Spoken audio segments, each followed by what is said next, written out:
날씨가 선선해졌죠? 기도하기 좋은 계절입니다. 여러분, 기도의 자리를 또 다시 회복하시면 좋겠고요. 하나님이 누구이신지, 하나님의 은혜가 얼마나 크고 또 복된지를 한번 같이 경험하시기를 바래요. 아셨죠? 네. 저희가 매주 수요일 수요 기도회 저녁에 있고 새벽에도 화수목금 있으니까요. 기도의 자리 지키시고 하나님이 어떠한 분이신지를 꼭 경험할 수 있는 은혜가 우리 가운데 있으시길 바랍니다. 네, 다 앉아 계신 분들은 동의하시는 거예요?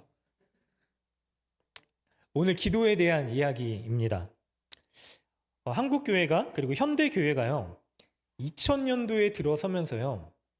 기도의 열성과 야성이 많이 줄어들었습니다.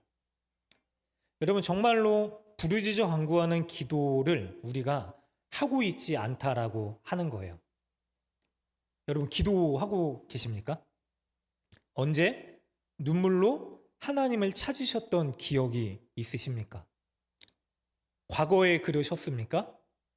근데 최근에 언제 하나님을 붙들고 씨름하듯이 간절한 간구를 해보셨습니까? 사람들이 기도하지 않는 이유를요, 한 두 가지 정도 생각해 볼 수 있을 것 같아요. 과연 내가 기도한다고 해서 하나님께서 들어주시는가? 응답해 주시는가? 기도하기가 좀, 그래서 의심쩍기도 하고 잘 믿지 못하겠다라고 얘기하시는 분들도 있습니다. 근데 사실 그거보다도 더 큰 이유는요, 이거예요. 무엇을 기도해야 될지 모르겠습니다. 딱히 뭘 기도해야 될 만한 것들이 제가 생각나지 않아요. 여러분, 만약에 우리가 기도하고 있지 않다라고 하면은요, 우리가 더 간절하거나 시급하거나 갈급하지 않기 때문이 아닌가 생각이 듭니다. 여러분, 지금의 삶이 만족스러우십니까? 편안하세요? 이대로 살아간다라고 하면은 그래도 괜찮으시겠어요? 아니죠. 근데 제가 좀 불편한 말씀일 수도 있는데, 그런데 왜 기도하지 않으십니까? 우리가 왜 기도하지 않는 걸까요? 여러분, 어떤 분들은 또 이렇게 이야기를 합니다. 지식인들이 많아지면서요. 지금 다 알잖아요. 뭐 매체라든지 뭐 우리 핸드폰을 통해서도 유튜브를 통해서 다 알고 있으니까 사람들이 지성이 채워지기 시작한 거예요. 그래서 과거에 옛날에 우리 부모님들 세대들이 기도했었던 무식하게 부르짖고 간구하는 거.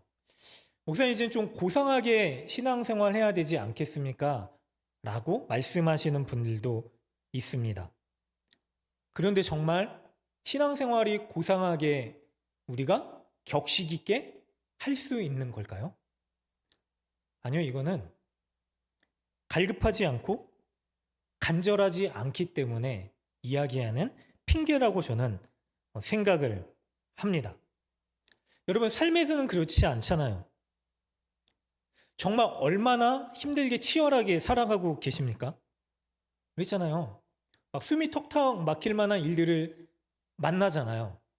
관계적으로 그렇고, 뭐 일적으로 그렇고, 야, 이 고비 넘어야 되는데 죽을 것 같다. 그래도 어떻게든 인내하면서 버텨가면서 치열하게 살아가시잖아요. 그런데 왜 우리가 그런 척박한 상황에서 기도하지 않는 걸까요? 어떤 분들은요, 무언가를 하나님께 구하는 게 기복적인 거다.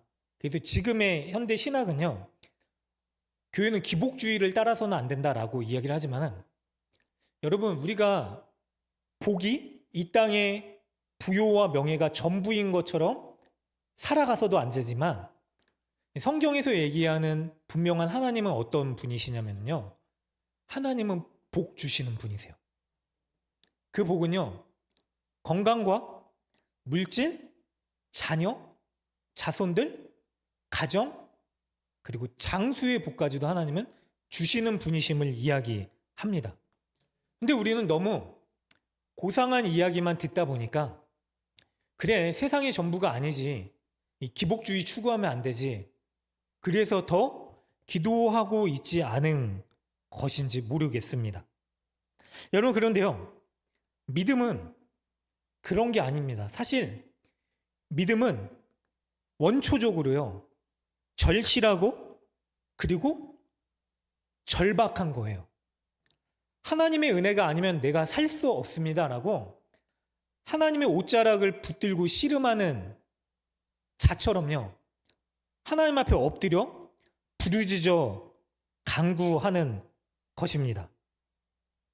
여러분, 우리가 이 은혜를요, 꼭 회복하고 경험할 수 있으시기를 주님의 이름으로 간절히 축원합니다. 저희 교회가 여기 11월부터 작년에 예배를 드리기 시작했어요. 그런데 여기에서 이제 공사를 하고 예배를 드리면서 많은 분들이 찾아주셨어요. 근데 진짜 감사한 그분들의 고백 중에 하나가 뭐냐면은, 목사님, 제가 이 자리에 교회가 세워지는 것을 바라면서 1년 동안 기도했습니다. 입주한 지 한 2년 이제 됐잖아요. 제가 1년 반 동안 기도했습니다. 하나님, 이 자리에 교회가 세워지게 해주세요. 정말 부르짖었습니다. 정확히 5분이 그 얘기를 하셨어요. 누군가한테는 절실한 예배의 자리, 기도의 자리가 필요한 것이죠.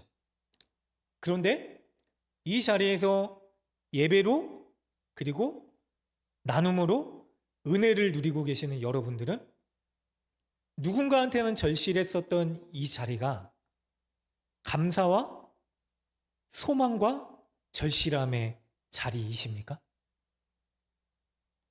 여러분, 우리가 누리고 있는 이게요, 우리한테 정말로 감사와 절실함의 자리가 아니다라고 하면은 누군가는 이 절실한 은혜를 바라면서 누리게 되는 은혜를 우리는 가지지 못할 수도 있습니다.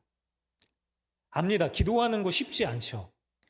처음부터 계속 잔소리를 해가지고, 오늘만 그런 거니까 맞죠? 평소에 이렇게 잔소리 많이 하지 않는데, 제가 기도하는 중에 사실 기도하는 게 힘들어요. 여러분, 제 기도하는 스타일을 이게 같이 기도해 주신 분들은 아시겠지만 그냥 계속 간구하는 거예요. 부르짖으면서 기도해요. 어떤 때는요, 그냥 막 쥐어 짜내듯이 기도해요. 그래서 제가 기도 제목 나눌 때도 그런 얘기 많이 하잖아요. 다른 거 말씀드리는 게 아니라 성령의 충만함으로 제가 힘있게 성도님들을 위해서 기도하는 자리를 잘 지키게 좀 기도해 주세요. 여러분, 기도가 힘들어요. 그런데 기도하셔야 돼요. 여러분, 여러분들을 위해서요, 여러분들의 가정을 위해서, 또 믿지 않는 배우자분들을 위해서, 자녀를 위해서 계속 기도합니다. 그래서 기도 요청을 해 주셔야 돼요. 또 어떤 때는 제가 묻기도 하죠. 여러분, 여러분들을 위해서 기도하지 않으면 저는 여러분들의 목사가 아니에요. 맞죠? 그리고 한 가지 더는 제가 꼭 부탁드리고 싶은 거는, 만약에 여러분들이 저를 위해서 기도해 주셔야 돼요. 네, 다 앉아 계신 분들은 기도하실 줄 믿습니다. 섬기는 교회의 교육자들을 위해서 기도하셔야 됩니다. 그래야 여러분들의 목사예요. 목자가 되고, 그리고 함께 기도로 서로를 세워가는 은혜가 있게 됩니다. 우리 아이들을 맡겨놓은 전도사님을 위해서 기도하셔야 됩니다. 그렇잖아요. 우리 아이들에게 영적인 은혜를 흘려주는 사람들을 위해서 기도하셔야 돼요.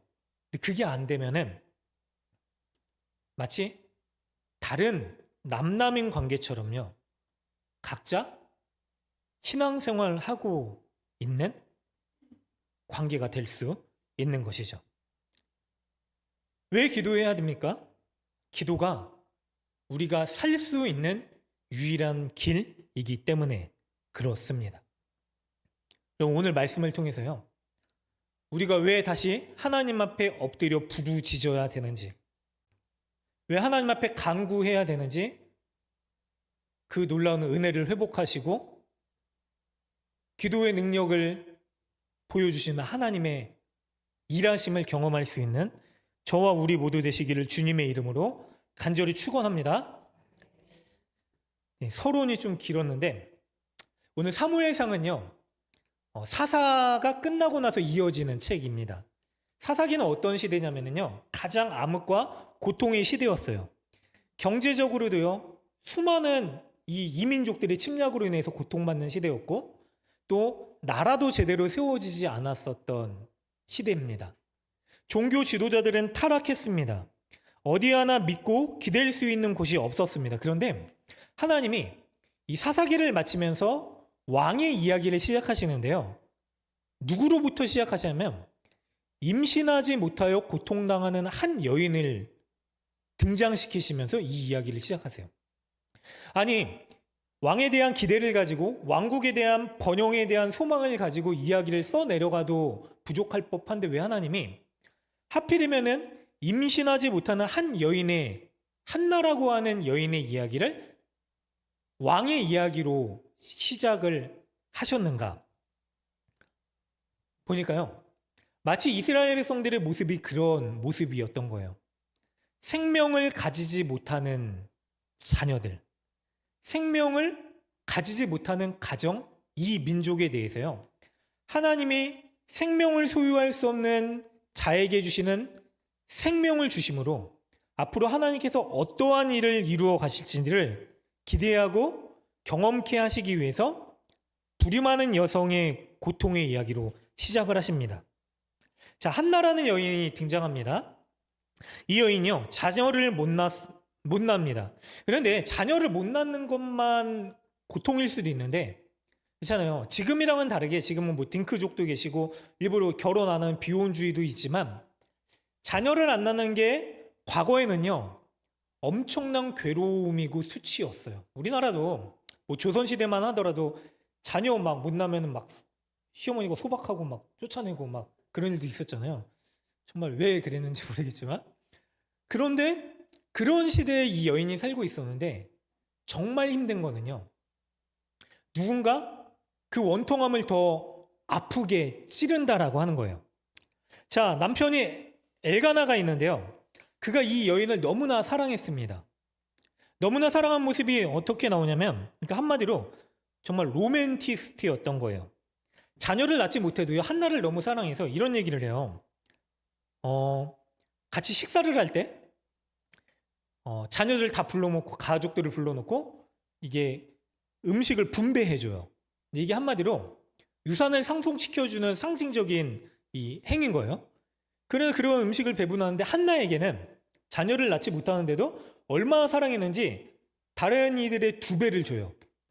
그러면서 이런 얘기를 해요. 한나에게 내가 있지 않냐, 괜찮지 않냐. 그러니까 10아들을 가진 것보다, 임신 못하는 아내한테 10아들을 가진 것보다 남편인 내가 더 있으니까 이걸로 위로를 삼아라. 남편분들 회개하셔야 돼. 눈치 없으면은 얼마나 힘드냐면은, 있잖아요, 지금 나 자녀 없어서 힘들어 죽겠는데 애를 못 낳고 뭐 사람들은 뭐 이상한 소문을 하고, 그리고 자녀를 낳는데 분인나라고 하는 이 한나의 여종을 통해서 또 자녀를 낳은 거예요. 근데 분인나가 이름 자체가 자녀를 많이 낳는다라고 하는 의미래요. 그러니까 여주인인 한나는 자녀 하나 낳지 못해서 지금 고통스러운데, 분인나가 자녀를 엄청나게 많이 낳고 여종인 주제에, 좀 그런 말을 좀 그렇지만 어쨌든 여종인 여인이 자녀를 엄청나게 많이 낳고 어떤 일을 하냐면 한나를 괴롭게 해요. 그를 찌르는 거죠. 애들아 밥 먹어야지. 얘들아 밥 먹어. 다 일로 와. 어우, 이렇게 많았어 우리 애들이. 근데 한나는 그 모습을 보고 어땠을까요? 왜 난 자녀가 없을까? 얼마나 분통하고 원통했겠습니까? 근데 성경이요, 그걸 잘 드러내주는데 10절에 보니까 마음이 괴로워서 여호와께 기도하고 통곡했다라고 해요. 그러니까 너무나 이 분인나, 그리고 눈치 없는 남편이 에이, 자녀 없어도 돼. 내가 있잖아. 그러니까 저도 사실 이게 눈치가 없어가지고 아내한테 잘해주지 못할 때가 많은데 그런 거 있잖아요. 뭐 오늘 좀 힘드네 저녁에. 그럼 이 말이 뭐죠? 외식하자는 얘기래요. 근데 눈치 없이 그래? 그러면 오늘 뭐 간단히 뭐 있는 걸로 해 먹을까? 그러면 난리 나는 거죠. 그리고 또 뭐냐, 지나가다가 저 좀 괜찮아 보인다 그러면은 다음 생일에 그거 사오라는 얘기잖아요. 근데 괜찮네. 나도 보니까 괜찮은 것 같아. 그리고 끝나면은 난리 나는 거죠. 그러니까 이게 좀 잘 이거를 체득해야 되는데 저도 아직까지도 잘 체득이 안 돼서 힘들 때가 많은데 남편이 그런 거예요. 자, 남편이요 위로를 줄 수 없고 게다가 남편이 이러한 행위로 인하여서요 처비었었던 분인나가 더 한나를 괴롭게 하는 거예요. 더 찌르고 어떻게 자녀를 이렇게 많이 낳아줬는데 나한테는 그렇게 하지 않고 자녀도 못 낳는 저 여인에게 그렇게 할 수 있어 그러고 더 힘들게 하는 거죠. 여러분 때로는요 우리가 함께 살아가는 믿고 의지가 되는 이 사람이요 우리에게 위로와 힘이 되지 않을 때가 너무나 많이 있잖아요. 그렇잖아요. 믿고 의지해야 되는데 도리어 나를 더 힘들게 하는 거예요. 한나가 직면한 상황이 바로 그랬습니다. 근데 이 한나가요 대단한 게요 이러한 모멸과 아픔을 괴로움을 겪는데요 이 문제를 해결하기 위해서 어떤 방법을 택하냐면 우리가 읽었던 대로 10절에 마음이 괴로워서 여호와께 기도하고 통곡했다라고 얘기를 해요. 여러분 마음이 괴로워서 여호와 하나님을 찾을 수 있는 게요 우리의 원통함과 아픔을 해결할 수 있는 유일한 은혜인 줄을 믿고 경험하시기를 간절히 바랍니다. 남편의 사랑조차도 해결할 수 없는 그 아픔을요 자 첩이잖아요. 과거에 아브라함의 아내였었던 이 사라는요 하갈이라고 하는 몸종이 자녀를 낳고 힘들게 하니까 어떻게 하는지 아세요? 도망갈 정도로 괴롭혔어요. 이게 어딜 감히 주인한테. 근데 한나는요 그러지도 않고 남편한테 가서 남편을 찌르면서 날 왜 괴롭게 해? 라고 얘기를 하지도 않고 여러분들 귀가 열려서 그런 은혜가 있으시길 바랍니다. 하나님한테 부르짖는 거예요. 여러분 통곡했대요. 이 통곡하다라고 하는 말이 원문대로 번역을 하면 이런 뜻이에요. 나의 영혼을 쏟아내다. 여러분 어떻게 해야지 쏟아낼 수 있습니까? 물을 생각하면 간단하잖아요. 부어줘야죠. 엎드려줘야지 쏟아질 수 있는 거예요. 사람은요 먹어서는 안 될 것을 먹으면 어떻게 되죠? 아파요. 토해요. 여러분 너무나 괴로운 게 들어오니까요 내 영혼이 너무나 힘들고 아프니까 이걸 어떻게 해야 돼요? 같은 사람에게 찾아간다고요? 아니요. 도리어 아픔이 가중될 때가 더 많잖아요. 다른 무엇인가를 의지해 보겠다고요? 아니요. 의지가 되지 않아 절망될 때가 더 많이 있지 않습니까? 하나님한테 우리의 영혼을 쏟아낼 때에만요 우리의 아픔과 통곡이 쏟아 부어질 때에만요 우리가 그것을 덜어낼 수 있는 거예요. 여러분 이런 기도를 한나가 하게 된 거예요. 자 성경을 보니까요 한나가 거창하게 기도하지 않았어요. 보니까 너무 힘들면 어떻게 되는지 아세요?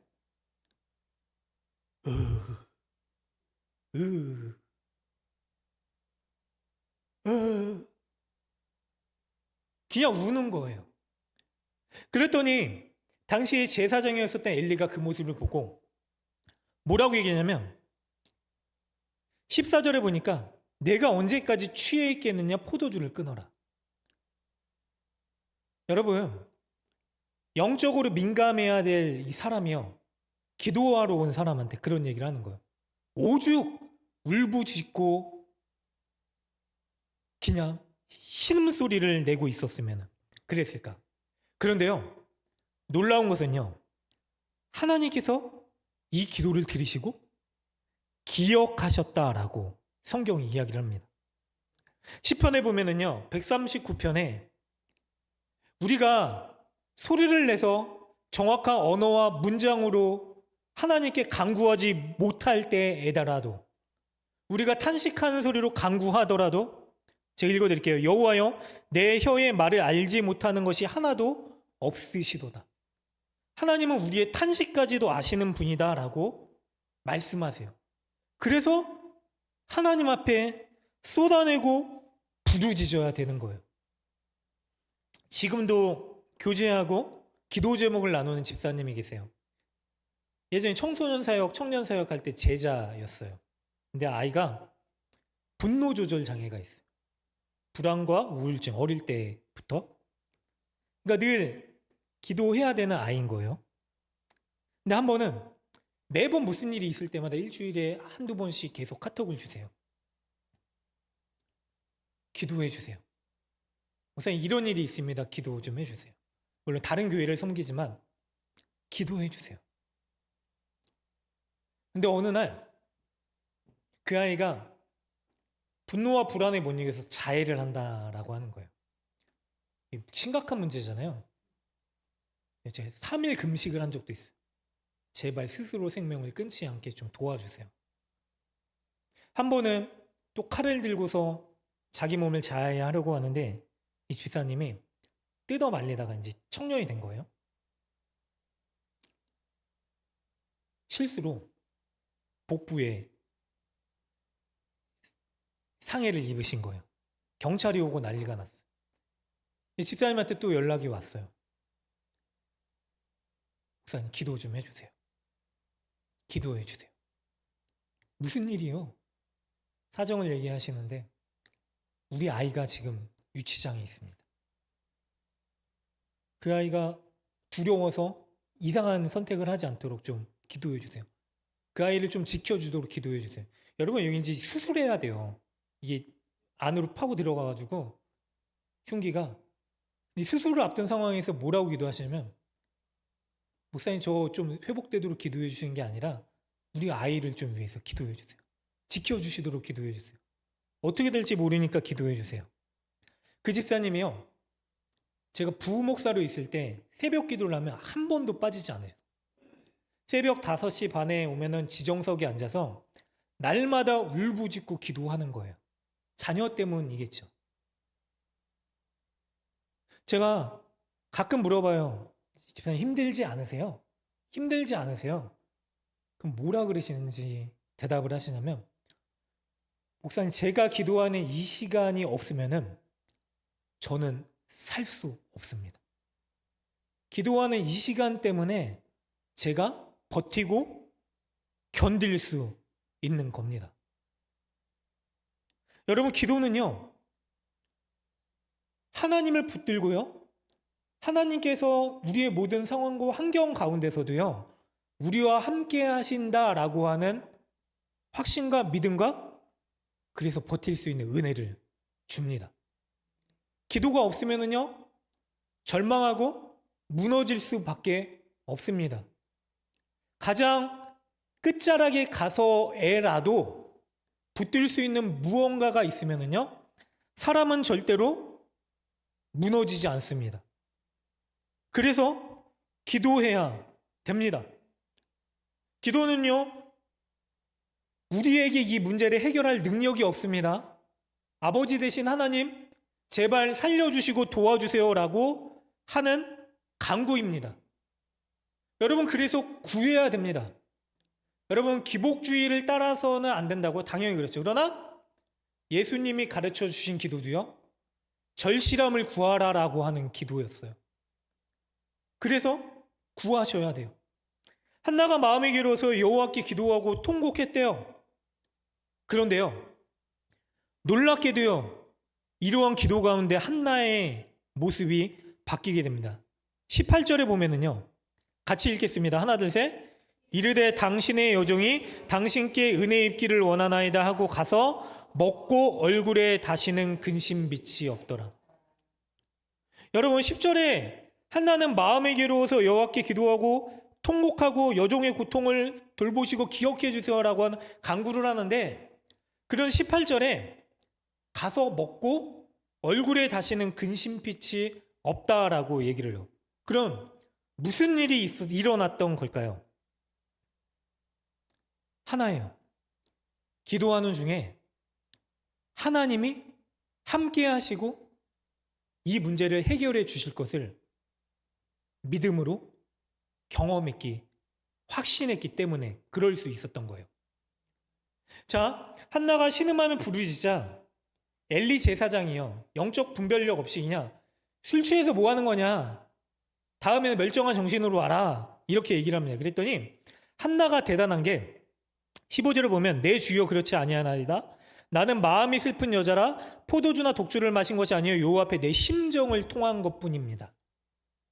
그랬더니요, 그렇잖아요, 엘리 제사장이 자기가 이렇게 오해스럽게 얘기한 사람이 화내거나 그리고 원망할 수도 있었을 텐데 겸손하게 얘기하는 모습을 보고 평안히 가라 17절에 이스라엘 하나님이 내가 기도하여 구한 것을 허락하기를 원하노라 라고 하나님이, 한나가 이 기도를 듣고 평안하게 돌아가요. 이게 끝이에요. 그러면 이 가운데 어떤 일이 있게 되었을까? 한나가요, 기도 중에 자녀를 하나님께 드리겠다라고 하는 소원을 해요.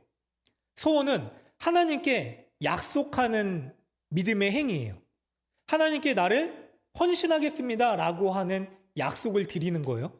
근데 한나가 한 소원은 무엇이냐면 자녀를 주시면 이 자녀를 하나님께 드리겠습니다. 머리에 삭도를 대지 아니하고 평생 포도주를 입에 대게 하지 않겠습니다 라고 얘기를 해요. 그리고 나서 놀랍게도 하나님이 사무엘이라고 하는 자녀를 주셨는데 나중에 이 자녀를 젖대자마자 제사장 엘리에게 맡기고 성전에서 살아가는 자로 드리게 됩니다. 여러분, 어떻게 이렇게 한나가 할 수 있었을까요? 왜 한나가? 가장 절실한 고통의 문제이자 소망이었었던 자녀를 하나님께서 기도하는 중에 주실 것이라고 확신하시고 평안히 가서 자녀를 얻었는데 그 자녀를 젖대자마자 하나님의 성전에 살아가는 자로 드릴 수 있었을까요? 여러분, 한나는요, 기도하면서 하나님의 응답을 경험했는데요, 한나가 하나님께 간구하며 하나님께서 주신, 한나에게 주신 응답은 무엇이냐면 단순히 자녀가 아니라요, 하나님의 하나님 되심을 한나에게 알려주신 것입니다.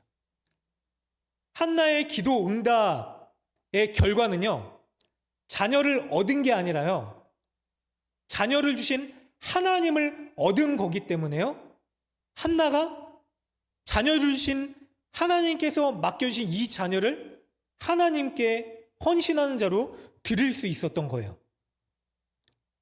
여러분, 때로는 기도하면서요, 저 기도 못하겠어요, 하나님 안 들어주시잖아요 라고 하시지만은요, 하나님은요, 기도라는 행위, 믿음의 행위 자체에 응답하시는 분이십니다.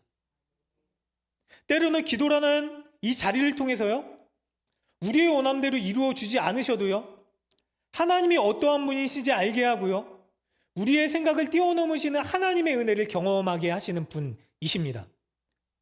제가 태어나서 가장 절박하게 기도했었던 제목 가운데 하나가 뭐냐면, 저는 죽었다 사고로 살아났었는데 그것도 아니었어요. 그 사고로 인하여서 하나님이 제가 이제 목회자의 길을 가기를 원하신다라는 이 소명을 받게 되었는데도 그것도 아니었어요. 제가 회사에 들어간 지 얼마 안 됐는데 사고가 나서 이제 끝났다, 앞으로 어떻게 살지? 그리고 누워있는데 1년 반 뒤에 복직해도 된다라고 전화가 온 거예요. 이게 무슨 일이래? 그래서 복직을 했어요. 2년 쉬고 몸을 추스른 다음에 하나님께서 저에게 원하시는 뜻, 목회자의 길을 알고 있었지만 하나님 지금은 아니에요. 제가 좀 더 사람다워지면은 나중에 좀 더 열심히 해가지고 그때 할게요. 그러고 와서 정말 열심히 일했어요. 고과를 받았는데 잘 주시더라고요. 열심히 일하니까. S고과라고 이제 특별한 고과를 주시는 거예요. 그러니까 밀어주시는 거죠, 이제. 진급해야 될 때가 되니까. 이제 진급을 앞둔 상황인데 고과에 영향을 줄 수 있는 일이 생겼어요. 제가 그때 태어나서 그렇게 절실하게 기도한 적이 없었거든요. 근데 너무 아까운 거예요. 공든탑. 3년 동안 공든탑이 무너질 수도 있다라는 생각을 하니까 하나님, 저 신학할 건데 제발 이거 진급 한번 경험해보고 이거 한번 성취해보고 목회자 일 할게요. 제발 좀 도와주세요. 안 나가던 새벽기도 가서, 제가 지장이 좀 멀었거든요. 그래서 거기 기숙사도 있긴 했는데 집에서 시흥에서 수원까지 통근을 하는데 새벽 6시 10분에 통근버스를 타야 돼요. 그러기 위해서 새벽기도를 5시에 가서 기도하고 5시 40분에 땅 또 버스를 타고 통근버스 타는 자리로 가요.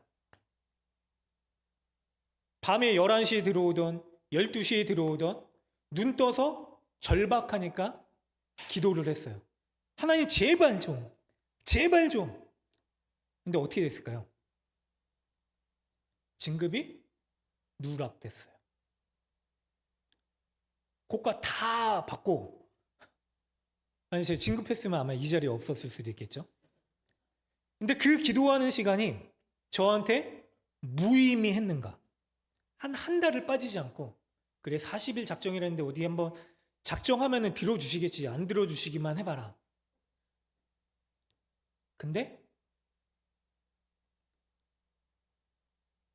진급을 못하고 또 이제 후배들한테도 미안하고 동료들한테도 고과를 다 제가 땡겨왔으니까